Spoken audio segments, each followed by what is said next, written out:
Hey, what's going on, everybody? My name is Lbtharealist. This is Surrealistic Studios, where I bring you the news, politics, current events, science, whatever I so choose. And before I get started, just go ahead and hit the like button for me. Hit the subscribe button if you haven't already. And let's see, who's going to be the first comment? Who's going to be the first comment? Who's going to be the first comment? All right, without further ado, let's get into the first story. Vietnamese blogger gets 7 years in jail. Now, this was I read this in the New York Times. They just provided the article. I'll provide the article in the description so you guys can check it out for yourselves. His name is Mr. Nguyen Van Hoa. He's 22 years old. He was just found guilty of spreading anti-state propaganda, reporting on what the fuck happened, basically is what it is. So he was writing about protests concerning the toxic spill that occurred. I guess a Taiwan-owned steel factory flushed cyanide and other chemicals through its waste pipelines, killing marine life and sickening people. So this guy, Nguyen Van Hoa, writes about the protests that are going on concerning the spill, and he gets locked up for 7 years.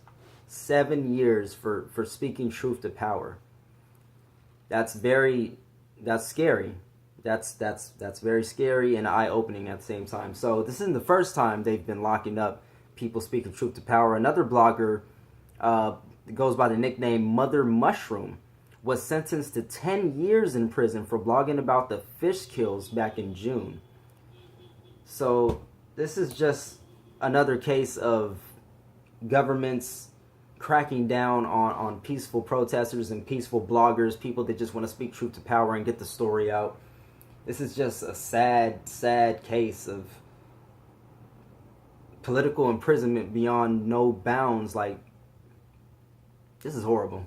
This is horrible. Justice for Van Hoa. Justice for Mother Mushroom. And power to the people, man. Keep fighting. Keep telling the story.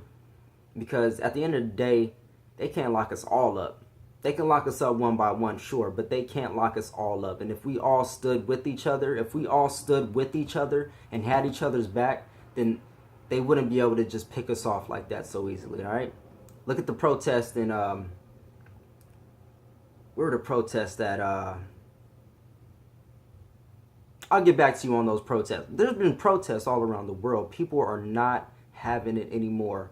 They're not having it, and they're not going to allow governments and corrupt officials to run roughshod over their lives anymore. There comes a time when the people that are being oppressed will stand up and fight back. Until the next time, you guys, remember to love, peace, chicken grease.